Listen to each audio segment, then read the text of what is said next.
아나운서 김선근이었습니다. KBS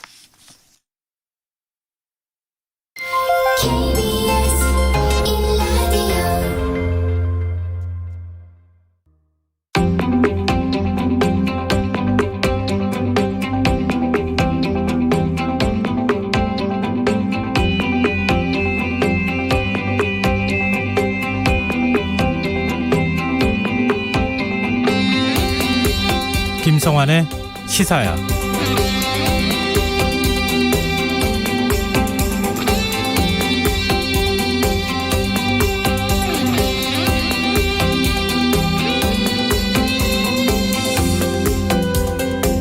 여성가족부가 정치권의 뜨거운 감자로 떠올랐습니다. 야당의 대권주자인 유승민 전 의원과 하태경 의원이 여성가족부 폐지를 공약으로 내세운 데 이어서 국민의힘 이준석 대표마저도 여가부 활동에도 불구하고 지난 10년간 젠더 갈등이 비약적으로 상승했다면서 두 후보의 말에 힘을 싣는 듯한 태도를 보였기 때문인데요. 민주당과 정의당은 국민의힘이 젠더 갈등을 부추긴다고 비판하고 나섰습니다. 20대 남성의 분노를 정략적으로 이용하는 비열한 전략이라는 건데요. 청취자 여러분 생각은 어떠십니까? 여가부 폐지를 주장하는 정치인들은 하나같이 여성 정책을 포기하겠다는 의미는 아니라고 얘기합니다.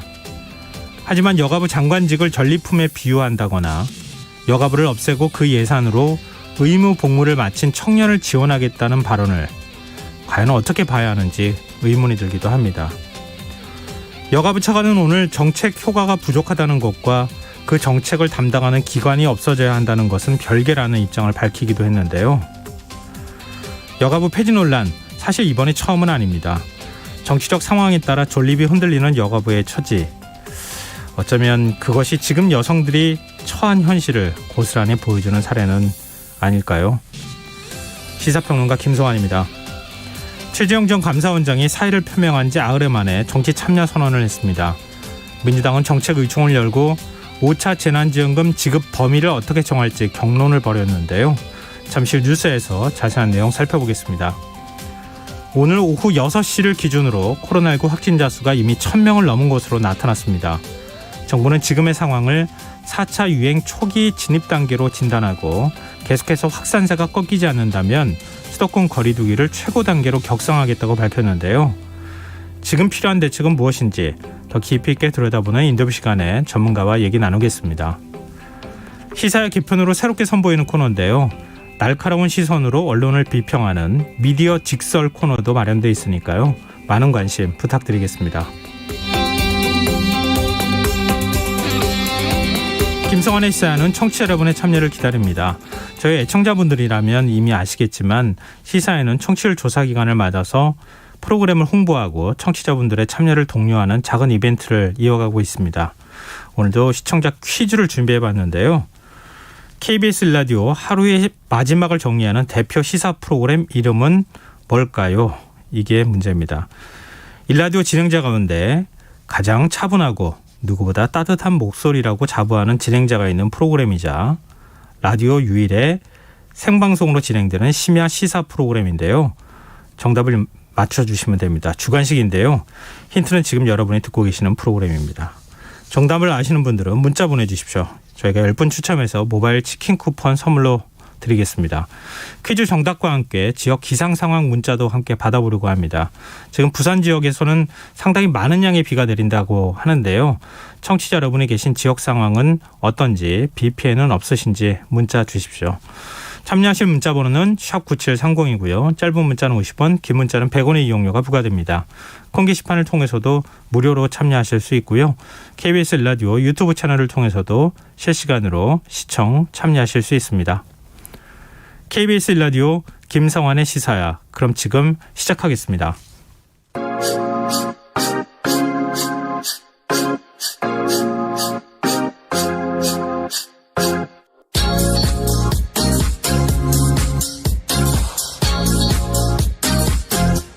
KBS 일라디오 김성환의 시사야.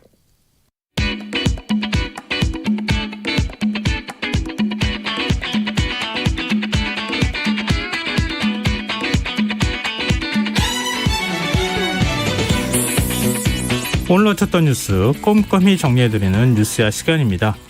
오늘은 김민하 시사평론가 나와 계십니다. 안녕하세요. 안녕하세요. 따뜻하고 차분한 목소리의 김민하입니다. 네? 갑자기 왜 제가 얘기한 거를 지금 벤치마킹하는 겁니까? 비슷한 캐릭터로 가야 될 것 같아서. 알겠습니다. 나 차분하고 따뜻한 목소리라고 얘기했는데 지금 김민하 평론가는 뭐라고 했죠? 따뜻하고 차분한 목소리입니다. 알겠습니다. 네.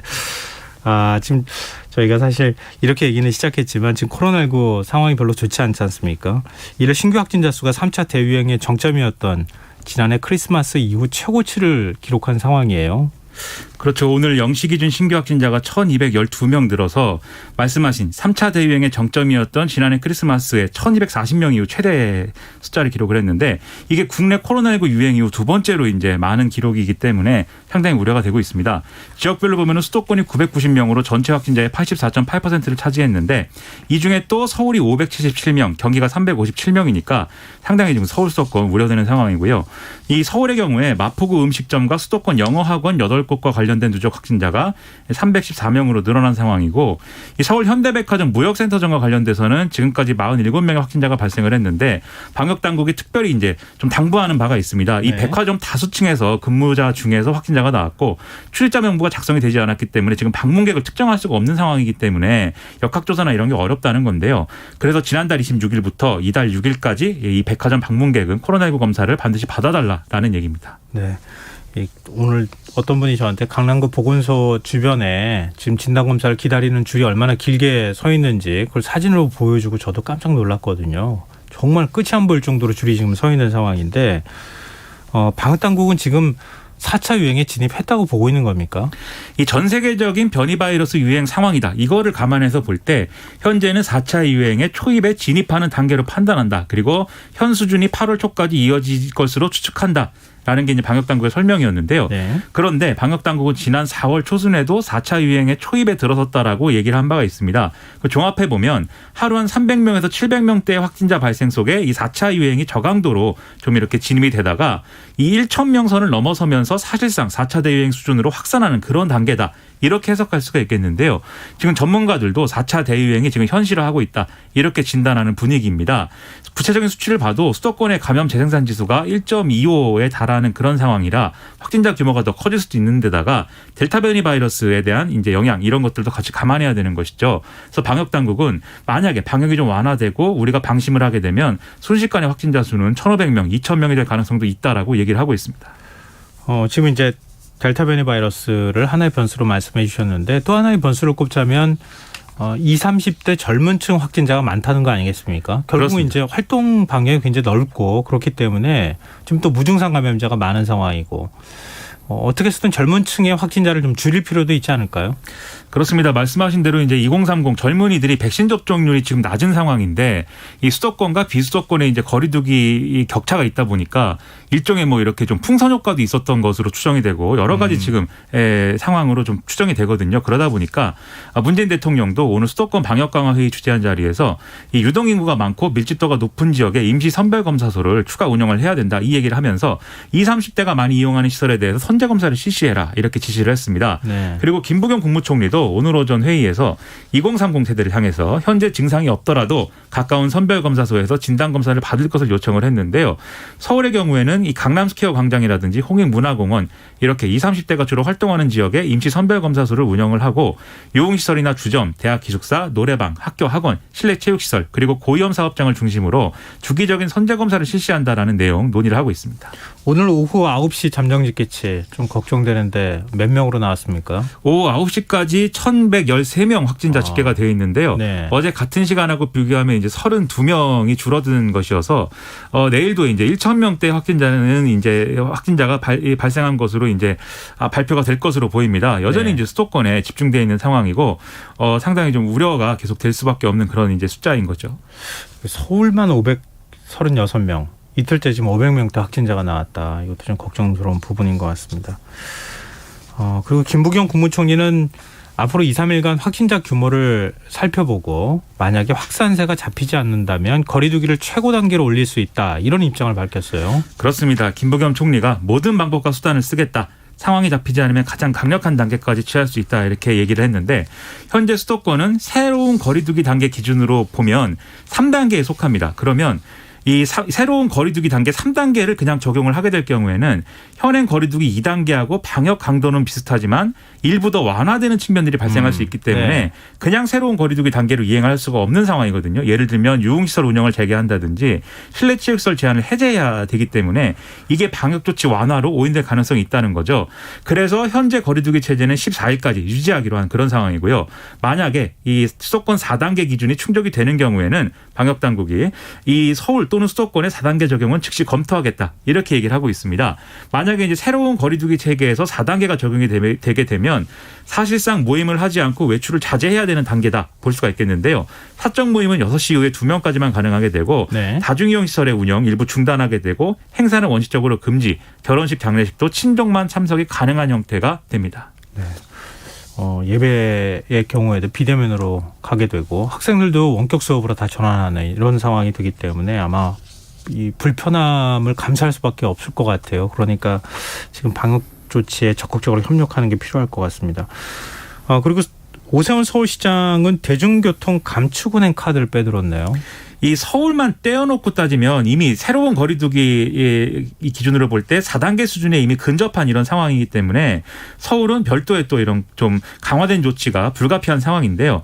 오세훈 서울시장이 긴급 브리핑을 열고 코로나19 발생 이래 최대 위기다라면서 서울시의 자체 방역 조치 적용하는 내용에 대해서 이제 얘기를 했습니다. 그래서 먼저 대중교통 운행 시간을 조정해서 버스는 내일부터, 지하철은 9일부터 오후 10시 이후에 20% 운행을 감축하기로 한 상황이고요.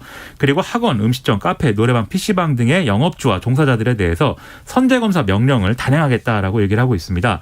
또 어제부터 한강공원 전역과 25개 주요 공원 전 구역에 오후 10시 이후 야간 음주 금지 행정명령을 내린 상황인데 이 행정명령의 이외에 공공장소에서도 야간 음주는 자제해달라고 얘기를 하고 있고요. 네. 그 외에 임시선별진료소 및 찾아가는 선별진료소를 추가하고 생활치료센터의 병상을 추가 확보하는 등의 조치를 취하고 있다라고 얘기를 하고 있습니다. 문재인 대통령은 무관용 원칙을 엄격히 적용하라 이런 지시를 내리고 김부겸 국무총리는 원스트라이크 아웃제도 지금 언급했죠. 그렇습니다. 이 방역지침 1차 위반 시 영업정지 10일을 골자로 하는 이 감염병 예방법 시행 규칙이 오는 8일부터 이제 시행이 되기 때문에 대통령도 그렇고 총리도 그렇고 이렇게 일종의 무관용 원칙 이런 것들을 강조하고 있는 그런 상황인 건데요. 네. 여기에 더불어서 문재인 대통령은 오늘 수도권 방역 강화 회의에서 수도권 광역 기초지자체가 방역당국과 협의해서 추가적인 방역 조치를 강구할 필요성이 있다. 그리고 역학조사 역량을 확충해야 되기 때문에 군, 경찰, 공무원 지역 인력을 신속하게 투입해야 된다. 또 생활치료센터를 확충하고 병상 상황을 재점검하라. 이런 지시를 또 같이 내리기도 했습니다. 청와대도 비서실장 지시로 사적 모임 자제하고 재택근무 확대하기로 했고요. 백신 접종도 이후 상황에 따라서 지금 정해져 있는 일정 외에도 유연하게 일정을 이제 수행할 수 있도록 검토를 하겠다고 합니다. 네. 그리고 귀책 사유도 묻겠다고 얘기를 했잖아요. 그렇습니다. 업주가 마스크 착용해 주십시오 이렇게 요구를 했는데 손님이 마스크 착용 안 했는데 만약에 확진이 나왔다. 아니면 집단 감염이 발생했다. 이런 그 손님한테도 과태료를 물리겠다. 업주의 책임과 별도로 책임을 물리겠다. 이런 입장도 함께 밝혔습니다. 그러니까 이런 부분 유념하셔야 될 것 같고요. 그리고 정부가 당초 백신 접종률이 50%가 되면 소비 쿠폰 사업을 재개할 계획이다. 이런 입장을 밝혔는데 지금 상황이라면 어렵지 않겠습니까? 이 2억 원 기획재정부 1차관이 오늘 이제 소비 쿠폰 재개 시기에 대한 질문이 나오니까 방역 당국과 그것은 협의를 해보겠다 이렇게 얘기를 했는데요. 일단 기재부는 코로나19 백신 1차 접종률이 50%를 넘기면 외식, 체육, 영화, 전시, 공연 등에 대한 이제 쿠폰 발급을 재개를 하고 스포츠 관람 쿠폰도 발급을 시행할 계획이었습니다. 또 1차 접종률 70%를 넘기는 경우에는 숙박, 관광 소비 쿠폰도 재개를 하고 철도, 버스 쿠폰 발급도 시행하겠다라고 계획을 하고 있었는데 이게 시기로 보면은 백신 1차 접종률이 50% 넘기는 시기를 8월 말로 받고 70%를 넘기는 시기는 9월 말로 예상을 했었거든요. 그래서 아직 좀 추이를 봐야 되겠지만 지금 상황에 비추어 보면 이걸 그대로 시행하기에는 상당히 무리인 상황으로 지금은 보이고 그렇기 때문에 내수 관련돼서 불확실성이나 이런 것들도 다시 높아질 가능성이 커졌다라고 봐야 될 것 같습니다. 네, 화제를 바꿔보겠습니다. 소득하위 70%의 5차 재난지원금을 지급하기로 당정이 합의하지 않았습니까? 근데 민주당이 오늘 국회 예결위 심사에 앞서서 정책의총을 열고 이 문제를 다시 논의했다고요? 그렇습니다. 오늘 추경안 논의를 위해서 여당이 정책의총을 열었는데 이 어디까지 이 재난지원금을 지급할 거냐, 전 국민 다 줄 거냐, 선별적으로 줄 거냐, 전문가 토론 일단 들었고요. 그 듣고 나서 의원들끼리 자유 토론을 진행을 했습니다. 근데 여기서 발언한 의원들의 의견은 전 국민 지급을 해야 된다라는 의견이 상당히 우세했는데요. 그리고 이 직전에 이 민주당 을지로위원회가 성명서를 내고 형평성 논란을 감수할 필요 없고 소비 진작 효과도 극대화해야 되기 때문에 이 지원금은 전 국민을 줘야 된다라고 주장을 해서 이 영향도 일부 있었던 것 같습니다. 민주당 지도부는 의총에서 취합된 의견을 바탕으로 해서 조만간 최고위원회를 열고 여기서 결론을 내려서 상임위에서 이 구체적인 이 추경안에 대한 수정 보완 방향을 정리하겠다 이런 방침인 건데 지금 대선 주자들도 각자 입장이 엇갈리고 있고 오늘 의총 논의에도 이 영향이 일부 반영된 걸로 보이거든요. 그렇기 때문에 조금 더 이제 논란이 여러모로 이어질 것 같습니다. 신용카드 캐시백도 하겠다고 얘기했는데 이것도 지금 검토하는 건가요?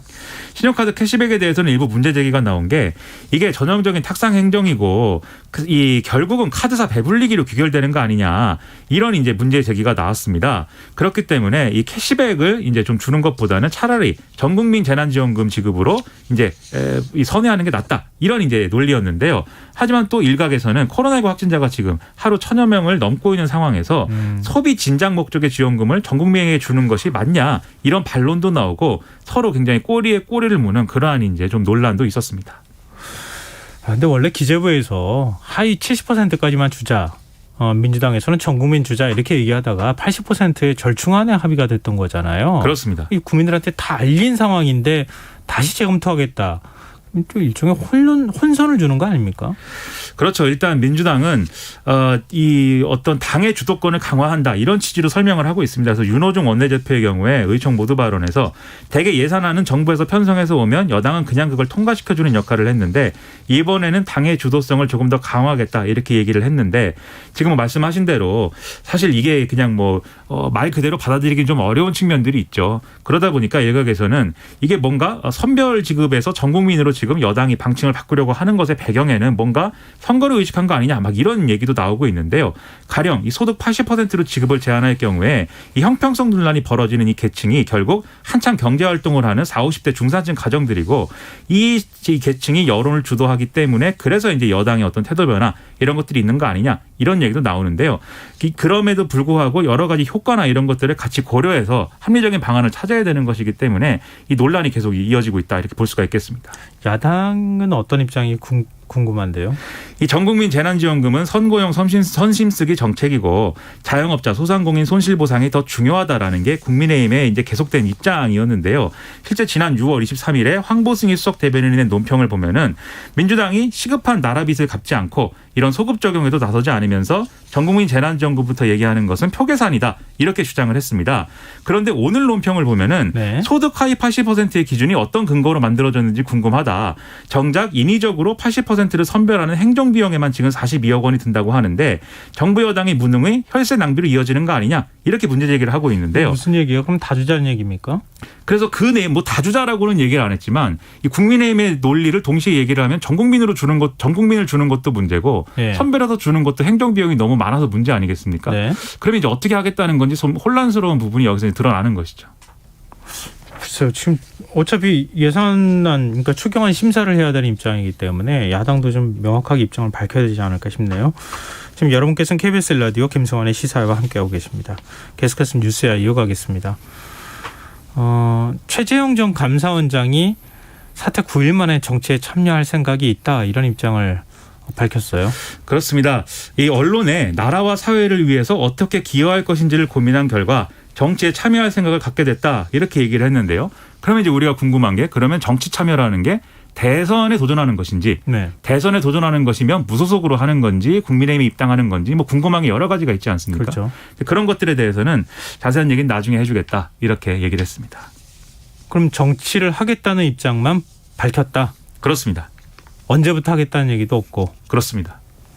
주변에서 말만 많이 나오는 것 같아요. 그럼 왜 그런데 이 시점을 선택한 겁니까? 정치하겠다는 의사를 밝힌 게. 이게 최재형 전 원장의 이제 부친이 위독한 상황이어서 이제 지방에 있다가 서울에 방문을 했는데 그 기회에 이제 언론과의 접촉이나 이런 걸 통해서 이제 좀 질문이 나오니까 거기에 답을 하는 과정에서 이제 이런 의사를 밝힌 것이거든요.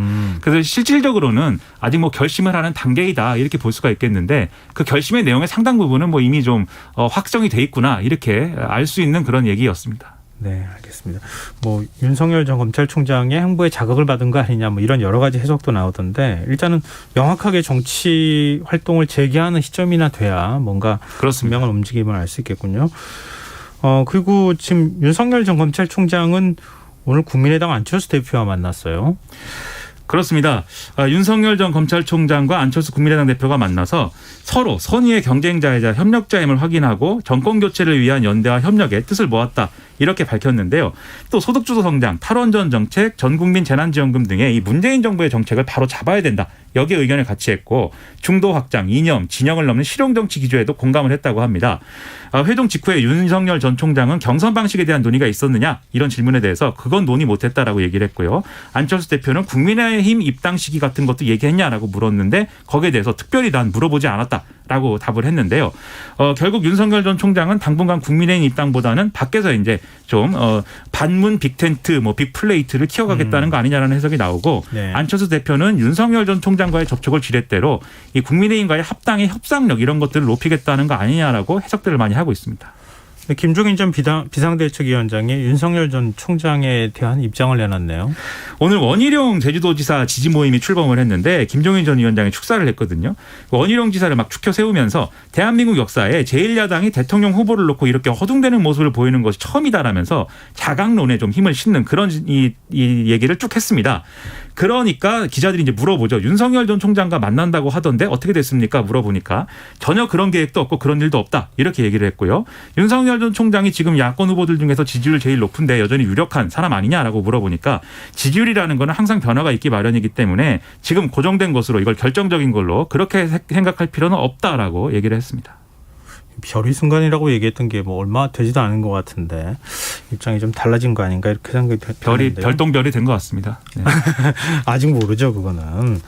김종인 위원장 시각에 그런 거 아닌가. 예. 네. 그렇죠. 김종인 뭐 지금 전 비대위원장 얘기는 좀 그거에 가까운 거 아닌가 이런 생각도 드는데 좀 지켜보고요. 그리고 민주당과 이재명 경기도지사도 윤 전 총장을 압박하는 모양새예요. 이재명 경기도지사가 페이스북을 통해서 윤석열 전 검찰총장의 후쿠시마 오염수 방출 관련 발언에 대해서 일본 극우 세력의 주장과 다르지 않다 이렇게 주장을 했는데요. 윤석열 전 총장은 6일 이 문제에 관련돼서 과거에는 우리가 이 후쿠시마 원전 오염수 해양 방류 이런 것들에 대해서 크게 문제를 안 삼았는데 정치적인 차원에서 볼 문제가 아니다 이렇게 얘기를 한 바 있습니다. 여기에 대해서 이재명 지사는 지금 기술 수준에서 방사능 오염수를 정화를 해도 방사능 물질이 완전히 제거되지 않는다라는 게 일관된 전문가들의 주장이다. 윤석열 전 총장이 이 원전 사고의 가공할 파급력에 대한 최소한의 이해가 없는 게 아닌지 우려스럽다. 이렇게 얘기를 했고요. 네. 이낙연 전 대표도 페이스북을 통해서 이 윤석열 전 총장을 향해서 일본 자민당 총재직에 도전한 것인지 이 대한민국 대통령 후보에 도전하는 것인지 구분하기 어렵다. 이렇게 주장을 했고 특히 원전 관련 수사를 하면서 탈원전 정책이 잘못됐다는 것을 깨달았다라는 이 윤석열 전 총장의 발언 취지에 대해서 정책적으로 잘못됐다라는 전제를 한 채 수사했다고 자인한 셈이다라고 공격을 좀 했습니다. 그리고 박영수 국정단 사건 특별검사가 오늘 사의를 표명했네요. 그렇습니다. 이 가짜 수산업자 김모 씨와 이 김모 씨에게 금품을 받은 혐의로 수사를 받고 있는 이모 부장검사를 소개해 준 거에 대해서 논란이 된 인물의 실체를 파악하지 못하고 소개했다. 국민 눈높이에 맞지 않는 이런 일이었다라면서 도의적 책임을 지겠다. 이렇게 얘기를 한 건데요. 다만 이 박영수 특검 측이 이 여러 가지 보도가 사실과 다른 점에 대해서는 추후에 해명하겠다라고 했기 때문에 렌터카 비용의 액수, 시점 그리고 청탁금지법 적용 대상인가 특검이 여기에 대해서는 아마 법적으로 다툴 마음이 있는 걸로 좀 보입니다. 그 특검보 2명도 함께 사의를 표했다고 하는데 이렇게 되면 남은 국정단 재판은 어떻게 되는 겁니까? 이 특검이 거리가 되면 특검보가 그 직을 대신할 수가 없기 때문에 새로 특검을 임명해서 특검보도 다시 구성을 해야 되는 그런 상황이거든요. 그래서 2명도 같이 사직을 한 건데 그러면 후임 특검 임명하고 그 후임 특검이 사건 기록을 검토해야 되는 이런 시간이 더 걸릴 수밖에 없기 때문에 이 국정농단 재판은 좀 더 늘어질 것으로 보입니다. 현재 남아있는 사건은 김기춘 전 비서실장의 문학의 블랙리스트 사건 파기환송심 그리고 문영표 전 보건복지부 장관 등의 삼성물산 합병 개입 3심 재판 이런 것들이 남아 있는데 이후에 이제 특검에 관한 절차는 문재인 대통령이 일단 특검 사퇴를 국회에 통보를 해야 되고요. 이후에 국회에서 후보자를 추천을 받아서 특검 임명 절차를 다시 이제 거치게 됩니다. 네, 알겠습니다.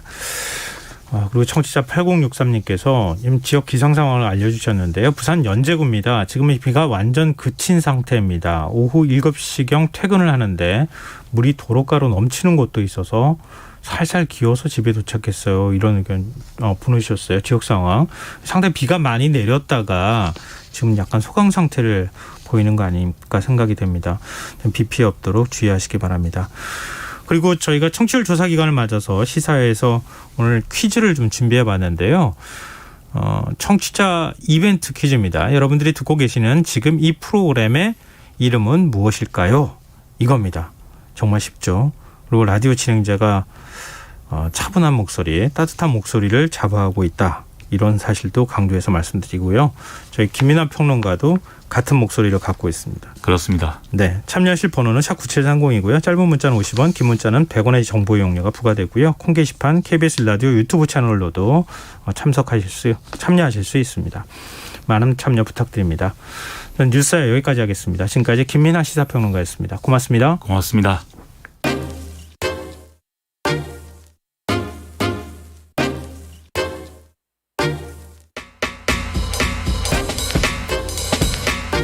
바쁜 당신이 알아야 할 모든 것 여기에 있습니다. KBS 1라디오 김성환의 시사야. 코로나19 신규 확진자 수가 역대 두 번째로 많은 1212명으로 집계가 됐습니다. 사실상 4차 대유행에 접어들었다는 평가까지 나오고 있는데요. 정부는 수도권에 적용 중인 현행 사회적 거리두기 2단계를 오는 14일까지 연장하기로 했는데 상황이 악화될 경우 새로운 거리두기 단계 가운데 최고 단계인 4단계 적용을 검토하겠다 이런 뜻도 밝혔습니다. 질병관리본부장을 지낸 한림대 성심병원 호흡기내과 정기석 교수 연결해서 조금 더 방역 상황에 대해서 자세히 얘기 나눠보도록 하겠습니다. 교수님 안녕하십니까? 네, 안녕하십니까? 단도직입적으로 좀 여쭤보고 싶어요. 4차 대유행 시작이 된 겁니까? 네, 시작을 했다고 봐야 되겠습니다. 왜냐하면 3차 유행이 끝나고 사실 3차 유행 시작할 때와 같은 그런 숫자로 내려가질 않았습니다. 우리가 시작할 때 한 150명에서 시작했고요. 네. 한 보름 전에 마지막으로 300명대까지 내려가는 모습을 보여서 마치 안정이 되는 듯이 보였는데 그 다음부터 이제 슬슬 올라가기 시작해서 급기야는 어저께 굉장히 많은 숫자가 나와버렸죠. 그래서 이 정도 숫자이면 우리가 4차 유행이다라고 정의를 해도 틀리지 않았다 그렇게 보고 있습니다. 근데 지금 이미 1000명대 확진자 수가 나오는데 뭐 2000명 또 오늘 한 언론 보니까 뭐 4000명도 갈 수 있다 이런 얘기까지도 하던데요. 지금 어느 정도 확진자가 더 증가할 가능성이 있습니까? 예, 그 숫자를 맞춘다는 것은 참 어려운 일이긴 합니다만 네. 이렇습니다. 그 3차 유행이 시작해서 정점을 찍을 때까지 한 달 좀 넘게 걸렸고요. 네. 시작을 한 150명대에서 시작해서 1200명까지 올라갔었죠. 지금은 보면 한 15일 정도 사이에 한 400-500명 선에서 지금 1200명까지 올라갔단 말입니다. 그래서 적어도 내일은 아마 오늘보다 조금 적게 나올지도 모르겠는데 네. 그렇다 손 치더라도 내일도 한번 오늘이 정점이라고 쳤더라도 적어도 줄어드는 데는 15일보다는 더 걸리게 돼 있습니다. 항상 내려올 때는 더 서서히 내려오니까요. 그래서 앞으로 이 추세는 뭐 최소한 보름 아마도 한 달 정도까지는 유지가 되다가 잘 관리를 해야 한 달 뒤쯤 되면 그전 상태로 좀 돌아가지 않을까 하는 그런 전망을 해봅니다. 근데 지금 확진자가 한 500명대나 이렇게 나오다가 700명대로 이렇게 탁 점프하듯이 올라갔다가 갑자기 1000명대로 확 치솟은 모습이었단 말이에요. 네. 이렇게 확진자가 급증한 결정적인 요인 어떻게 분석할 수 있을까요?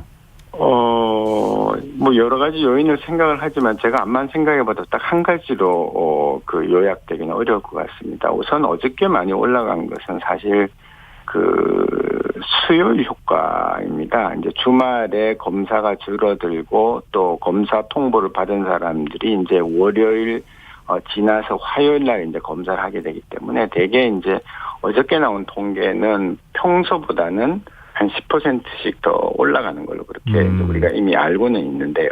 네. 그것 치고도 너무 많이 올라갔죠. 60% 이상 올라갔기 때문에 그 전날에 비해서. 그래서 아무래도 뭐 우리가 다 많이 얘기가 나오지만 사실 6월 중순쯤에 백신이 한 25% 넘어가고 일일 발생 숫자도 줄어들면서 우리 민간인들은 다 이제 많이 가라앉았구나 이렇게 생각을 하는 중에 정부도 상당히 자신감을 보이면서 이제 7월 초부터 완화를 하겠다는 여러 가지 정책들을 발표를 했죠. 그러면서 이제 민간이든 정부든 간에 조금 경각심이 많이 해이해졌다. 그것이 한 2주가 쌓이면서 어저께 한 번의 분출로 나타났다. 그렇게 보고 있습니다. 근데 또 언론이나 뭐 일부 전문가들은 델타 변이 바이러스 영향도 있다 이렇게 얘기를 하고 있거든요. 네. 이 부분에 대해서 어떻게 보세요? 예, 델타는 맞습니다. 델타는 지금 급증을 하고 있는 건 맞지만 사실 1,200명을 이루고 있는 그 대부분의 요인들은 원래 우리가 가지고 있던 이 사회에 갖고 있던 그 바이러스들이 창궐하기 시작한 거라고 보는 것이 더 맞거든요. 왜냐하면 오랫동안 한 4,500명대의 숫자를 계속 보고 있으면서 그중에 적어도 한 4분의 1 정도는 감염을 모르는 상태로 그냥 넘어왔단 말입니다. 그러니까 하루에 한 100명 이상의 사람들은 어디서 감염을 받았는지 누구한테 줬는지도 모르고 지금 넘어오고 있었던 거라 그것이 서서히 쌓이면서 이제 원래의 바이러스들이 창궐을 했고요. 그 와중에 하필이면 이제 델타가 지금 이제 또 그 비율이 올라가기 시작하기 때문에 아마 앞으로 숫자가 더 증가하고 떨어지지 않는다면 델타가 결정적으로 기여를 할 것이고 이번에 지금 급격히 올라가고 있는 이 부분들은 델타보다는 원래 우리 사회가 조금 경각심이 떨어진 데서 오는 거다. 그렇게 저는 보고 있습니다. 방역 당국은 일단 2, 3일 정도 상황을 지켜본 다음에 새 거리두기 최고 단계인 4단계 적용을 검토하겠다. 일단은 현재 유지하고 있는 사회적 거리두기 조치를 계속 일주일 정도만 연장해서 시행하겠다.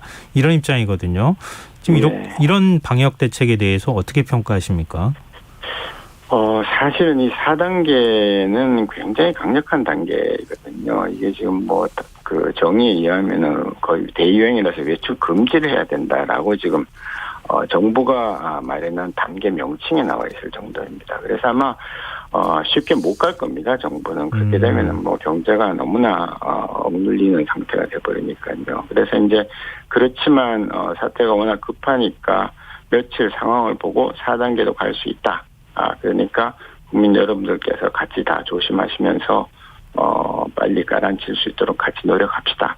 라는 그런 정도의 취지로 지금 얘기가 나오는 것 같습니다만은 실제로 이 숫자가 맞으면 예를 들어서 전국에 2,000명 이상, 수도권 1,000명 이상이 3일 이상 계속되면은 가야 하거든요. 네. 그러면은 갈 수는 있다고 봅니다만은 아직까지는 그렇게 간 적이 없습니다. 우리 정부가 지난 그 3차 유행 때도 1,000명이 훌쩍 넘었는데도 안 갔죠. 네. 3단계 마지막 단계 갔어야 되는데 안 가고 이제 그 사적 모임을 제한함으로 해서 이제 가까스로 이제 3차 유행을 맞게 됐습니다. 아마 지금도 마지막 단계에 가서 경제가 억눌리는 것을 상당히 꺼려하는 정부이기 때문에 아마 쉽게 가지는 않지 않나 그렇게 예상을 해봅니다. 만약에 최고 단계인 4단계가 되면 앞서 이제 봉쇄라는 표현도 사용하셨지만 어떤 부분들이 구체적으로 달라지는 겁니까? 우선 지금 이 4단계를 하면서 가장 중요한 것은 각 시도 시군구에다가 자율과 책임을 부여했습니다. 그런데 4단계가 되면 그게 없어집니다. 그냥 중대본이 모든 걸 결정을 하고 권한을 가지게 되고요. 그 다음에는 우리가 겪어보지 못한 것들을 겪게 됩니다. 일단 모든 행사가 금지되고 시위와 집회가 1인 시위도 안 되게 됩니다. 네. 그리고 제일 이제 우리가 피부에 와닿는 것은 밤 6시, 저녁 6시 이후에는 3명도 모이지 못합니다. 2명만 모이라는 겁니다. 네. 이런 건 한 번도 해본 적이 없죠. 네. 네. 그렇지만 이제 다른 부분들 실내 체육 시설이라든지 일부 유용 시설들 다른 이제 도서관 같은 경우는 밤 10시까지는 운영을 할 수 있도록 이제 그렇게 돼 있기 때문에 그전에 우리가 그냥 알고만 있었던 마지막 3단계보다는 조금 더 완화된 부분도 있다. 그렇게 보시면 되겠습니다. 근데 이게 그러면은 이제 중앙에서 방역 당국에서 모든 걸 결정을 하긴 하지만 지자체 차원에서 지금 방역 상황이 다를 수 있잖아요. 그러면 이 만약에 풍선 효과가 나타나서 다른 쪽으로 사람들이 옮겨갈 가능성도 있지 않겠습니까? 그렇습니다. 예. 그러면 전국적으로 동일한 사회적 거리두기 적용을 해야 되는 겁니까? 어떻게 해야 되는 건가요? 이거는 이제 4단계가 하게 되면, 각 지자체에서도 더 이상 갈 데가 없기 때문에 자율적으로 못 하겠습니다만은, 만일, 수도권을 새로운 3단계를 적용하겠다라고 나왔을 때는, 다른 지자체들도, 주변 수도권 외의 부분들도, 그 부분을 좀 따라가거나 아니면 지금 1단계로 돼 있는 부분에서도 이제 2단계로 갈 수는 있다고 보지만, 사실, 일부 도서지방, 또 교고지지방, 사람의 왕래가 없는 지역까지 똑같이 가는 것은 좀 그분들의 측면에서 그 지역 분들한테는 좀 억울한 측면이 있거든요. 공평하지 않을 측면이 있기 때문에 그래서 사실 새로운 개편안에서는 각 지방 정부의 책임과 자유를 많이 줬던 겁니다. 그래서 저는 일괄적으로 가는 것보다는 그동안 1년 반 동안 지방 정부가 많은 경험이 있으니까 각자 판단을 해서 건의를 하면 중대본 혹은 방대본이 취합을 해서 이 지역은 뭐 조금 올립시다, 내립시다 하는 그런 그 조율하는 작용을 좀 역할을 하면서 가는 것이 맞지 않겠나 그렇게 봅니다. 오세훈 서울시장은 젊은 층이 우선 백신 접종을 맡게 해달라 이런 요청을 하기도 했는데요. 이 젊은 층 우선 접종 방안에 대해서는 어떻게 생각하십니까?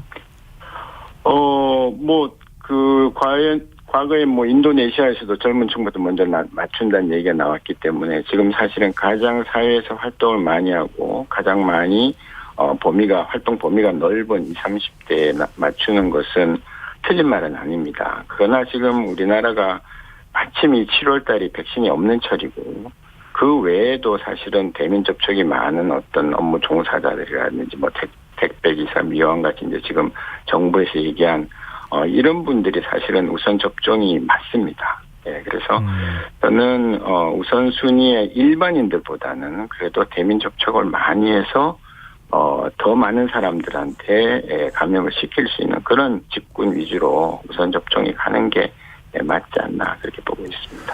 방역당국은 젊은 층의 선제적 검사를 지금 요구하고 있는 상황인데요. 과연 증상이 없는 젊은 사람들이 선제 검사를 받을 것이냐, 이런 이제 반론도 좀 있습니다. 이 선제 검사 실효성 어떻게 보십니까?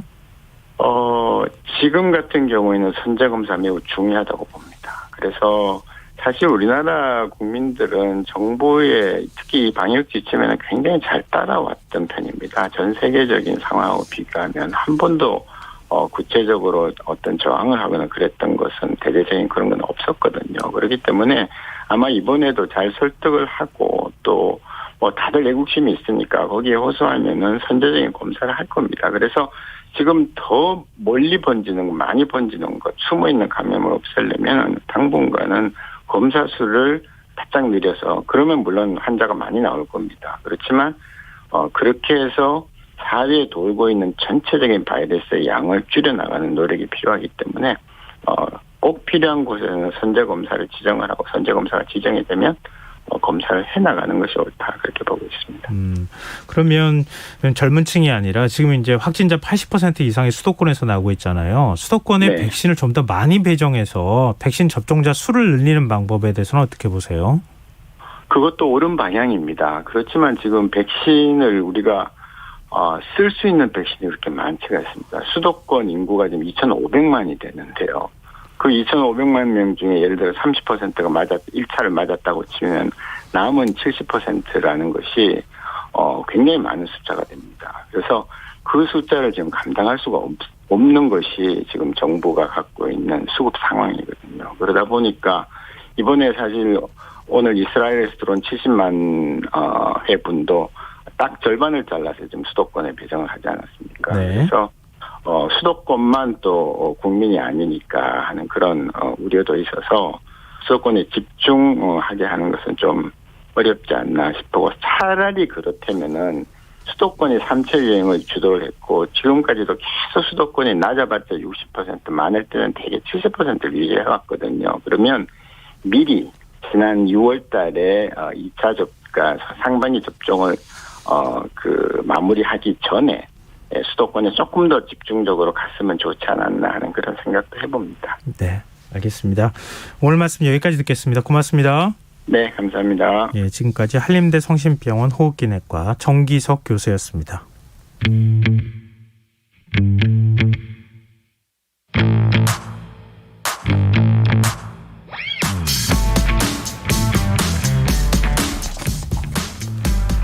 방송과 신문, 포털과 SNS의 유튜브까지 미디어 플랫폼이 아주 다양해졌지만 우리 언론 환경은 혼란스럽기만 합니다. 모두가 언론의 중립성을 말하지만 가짜뉴스와 확인되지 않은 정보, 지라시성 보도와 프레임 경쟁이 거의 매일같이 반복되고 있는데요. 냉철하고 가감 없는 분석으로 미디어 본연의 역할을 찾아가는 시간입니다. 미디어 직설, 언론인권센터 윤여진 상임이사 전화로 연결되어 있습니다. 안녕하십니까?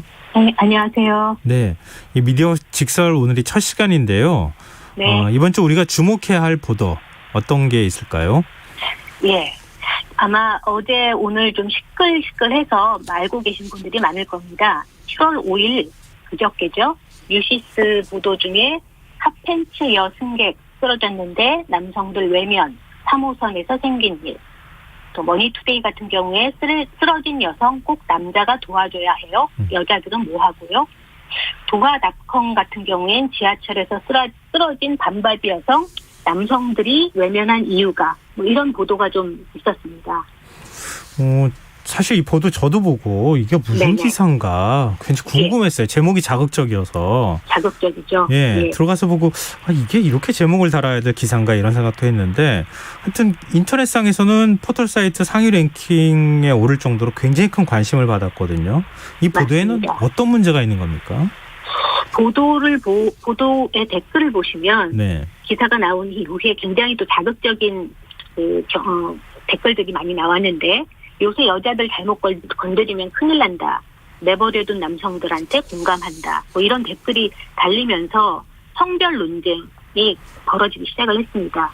문제는 이 보도가 어떻게 일어난 건지 무슨 일이 일어난 건지에 대한 취재가 없이 온라인 커뮤니티에 있던 사실들을 그냥 보도함으로써 기사로 작성됐다라는 거예요. 그리고 이 기사를 작성한 메이저 언론사를 포함해서 동아일보, 조선일보도 사실 확인하지 않은 보도라는 것이 확인이 됐습니다. 그나마 어제 낮에 통뉴스라는 인터넷 매체에서 취재를 했죠. 네. 서울 지하철공사에 연락을 해서 지하철에서 쓰러진 여성이 있고 그것을 위급하게 도운 일이 있냐, 어떤 일이 벌어졌냐라는 것을 확인하는 과정에서 6일 낮까지는 신고 들어온 바가 없다라는 서울교통공사의 내용을 확인하는 보도가 하나가 있었습니다. 근데 지금 이제 핫팬츠를 입은 여성이 지하철에서 쓰러졌는데 남성들은 아무도 도와주지 않았다.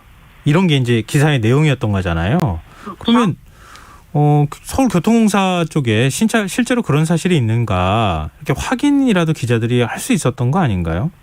그렇죠. 이것은 굉장히 촌각을 다투는 사안도 아니었기 때문에 충분히 무슨 일이 일어났는지 확인할 수 있었음에도 불구하고 확인하지 않은 보도가 그대로 나왔고 그것이 인터넷 공간을 아주 뜨겁게 달구었죠.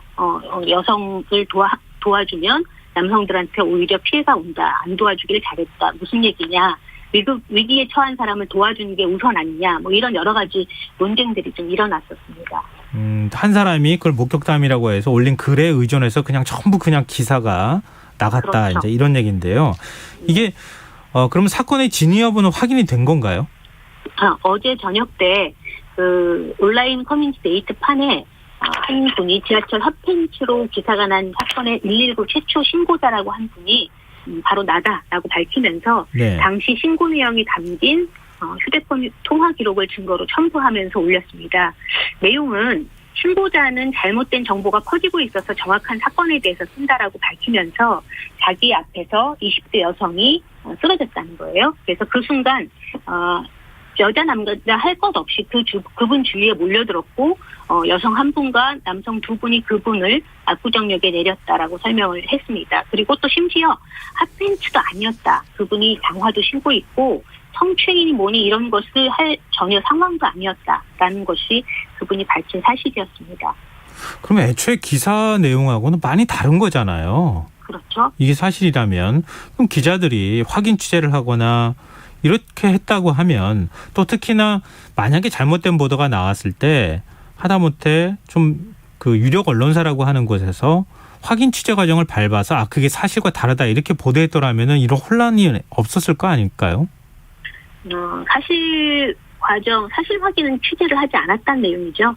그 커뮤니티에 나왔던 내용들을 모 매체가 기사화시키고 그것을 뭐 그러니까 메이저 언론사도 구분 없이 그냥 그대로 다 기사화했는데, 사실 언론진흥재단이 발표한 2019년도 한국의 언론인 조사에 의하면 기자들의 82.9%가 SNS에 올라온 글을 그대로 하고 있는데 그것이 문제가 있다라고 얘기를 합니다. 근데 이제 그 이유는 조회수 압박 때문이라고 얘기를 하고 있고요.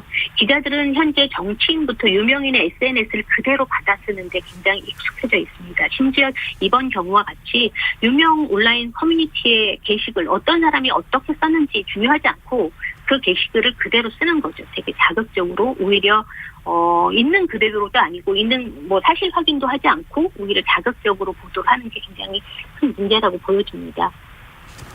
이게 그 기자 취재 윤리하고도 연결이 되고, 직업 윤리, 그리고 네. 사실 상업 지향적인 어떤 언론사의 어떤 문제, 이런 게 다 복합적으로 작용하고 했던 거 아닌가, 이런 생각이 드네요.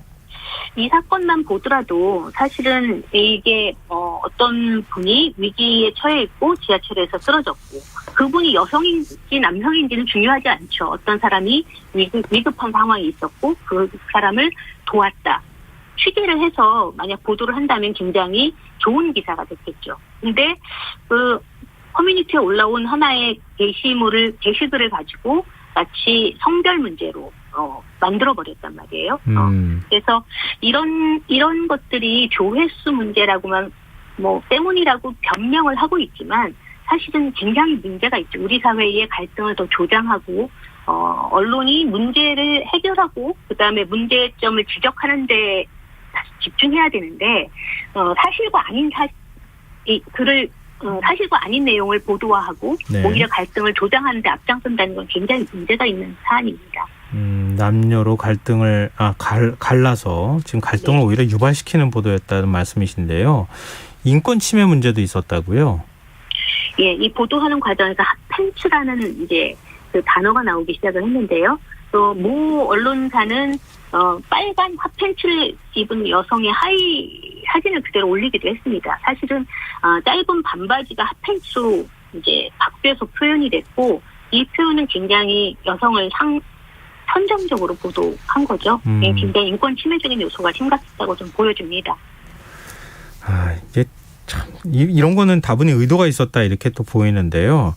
이 온라인 커뮤니티 게시글을 인용해서 젠더 갈등을 증폭시키는 언론 보도, 사실은 이번이 처음이 아니잖아요.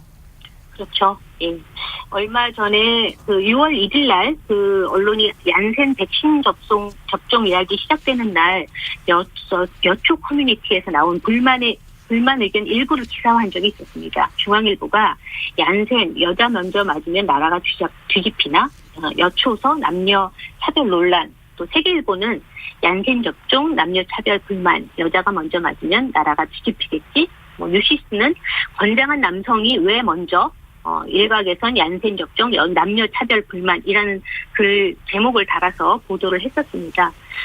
이 기사의 댓글을 보면 회사에서 제일 건장한 남자들이 백신 먼저 맞네, 이게 순서 아니야? 얀센 여자가 먼저 맞으면 나라가 뒤집히겠지? 이런 반응들을 보도했는데, 네. 너네가 먼저 군대 가라. 일부 커뮤니티에서는 군대에서 나라 지킨 남성들이 이 정도로 못 맞냐. 이런 이제 논란들을 일으켰습니다. 근데 사실 정작 그 여초 커뮤니티에서는 얀센 접종이 남녀 차별의 의견을 처음 받거나 미국에서 백신을 지원한 대상이 한국군이라는 사실을 애초에 알고 있었다. 이런 내용이 있었고, 한두 개의 의견을 보도한 내용이었습니다. 예.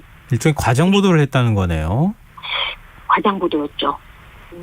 수많은 사람들이 얀센, 얀센 보도에서는 유형별로 보면 예약과 접종과 관련된 것, 그다음 효과와 이상 반응과 관련된 내용이 훨씬 더 많았고, 이런 보도는 한두 개, 두세 개 정도를 갖다가 마치 여초 커뮤니티에 있는 그 게시글들이 이런 걸로 되어 있다라고 보여지게끔 보도가 됐고, 그 댓글로 인해서 또 굉장히 또 갈등적인 요소가 일어났던 사실이 있었습니다.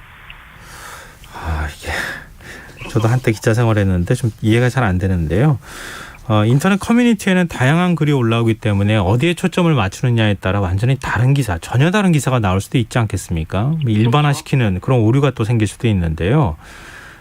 언론사에서 기사를 데스킹하는 기능이 전혀 작동하지 않고 있다는 얘기잖아요. 최근 사파 사건도 있었고요. 그래서 그것에 대해서 정정보도 및 사과문을 쓰은 언론사의 내용을 쭉 보면 사실 데스킹할 수 있는 그런 과정들이 거의 지금 생략되고 있는 상태인 것 같아요. 언론이 이렇게 문제를 야기시키고 오히려 갈등을 조장하고 또 혐오성인 그 기사를 남발하는 데 있어서 언론은 그냥 지금 현재로는 그냥 해프닝 정도로 그냥 지나가고 있는 상태인데 사실 언론 스스로가 좀 부끄럽게 생각해야 될 지점입니다. 이 지점에 있어서는 자정 능력이 좀 넘어선 상황이고 굉장히 심각하게 바라봐야 될 사건인 것 같아요. 그러면 어떤 대책이 필요할까요? 이게 지금 꼼꼼하게 기사를 살피는 수준, 그건 너무나 당연한 어떤 절차라고도 보이는데 그런 것조차 하지 않고 있다는 얘기고, 앞서 말씀하신 것처럼 선정적으로 보도하면 조회수가 올라가서 회사의 수입을 더 많은 수입을 가져다 준다. 이런 논리가 작동하고 있다는 말씀이시잖아요. 그렇죠. 언론인으로서의 사실은 자존감, 언론의 신뢰 이런 것들이 무너지고 있는데 그들 스스로가 그 문제를 갖다가 제대로 인지하지 못하고 있는 거죠. 언론사 내에서도 조회수가 올라간다든지 아니면 상업적 이익과 연관된 그런 자극적인 보도가 나오는 데 있어서 방치하는 수준이라고 볼 수 있습니다. 사실 이런 문제와 관련돼서는 언론사의 수익 구조와 연결된 거기 때문에 언론사 안에서도 어쩔 수 없다 이렇게 말할 수 있는 부분은 아닌 것 같습니다. 왜냐하면 기존의 언론이 우리 사회에 해야 할 역할들이 있는데 사실 확인 하지 않는 것을 포함해서 갈등을 조장하고 혐오적인 보도를 더 많이 내고 이런 것들에 대해서 굉장히 문제고, 일단은 시민들이 이런 문제에 대해서 지적을 굉장히 많이 해야 되고요. 네. 언론사 내에서도 자정적인 역할들을 하도록 굉장히 좀 압박을 해야 되는 시점이 아닌가 이런 생각이 좀 들었습니다. 네, 세상에 완벽한 언론은 없지만 그리고 또 이렇게 의도적으로 뭔가 잘못한 부분에 대해서는 사과를 하는 언론도 없다 이런 사과해야죠. 생각이 듭니다. 네. 네, 오늘 말씀 여기까지 듣겠습니다. 고맙습니다. 네, 감사합니다. 네. 지금까지 미디어 직설 언론인권센터 윤여진 상임이사와 함께했습니다. 앞서 김성환의 시사는 청취율 조사 기간 맞아서 퀴즈 내드렸잖아요. KBS 일라디오 하루의 마지막을 정리하는 대표 시사 프로그램 이름을 맞추시는 문제였는데요. 3226님께서 김성한의 시사야입니다. 지금 대구는 비가 그쳤어요. 매일 걷게 하는데 지금 1시간 걸으면서 들을게요. 이렇게 말씀해 주셨는데요. 9818님 김성환의 시사야입니다. 안산은 지금 비 안 옵니다. 파이팅 이렇게 해주셨습니다. 지역상황 전해주신 건 좋은데 오답입니다. 김성한이나 환은 아닙니다. 네, 계속해서 문자 많이 참여해 주십시오. 저희가 2부에 정답 발표해 드리도록 하겠습니다. 김성완의 시사야 1부 순서는 여기서 마무리하겠습니다. 전 11시 정각 2부에 다시 오겠습니다.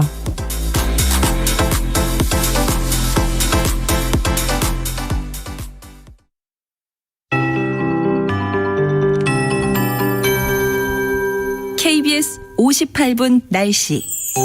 현재 서울과 경기 남부에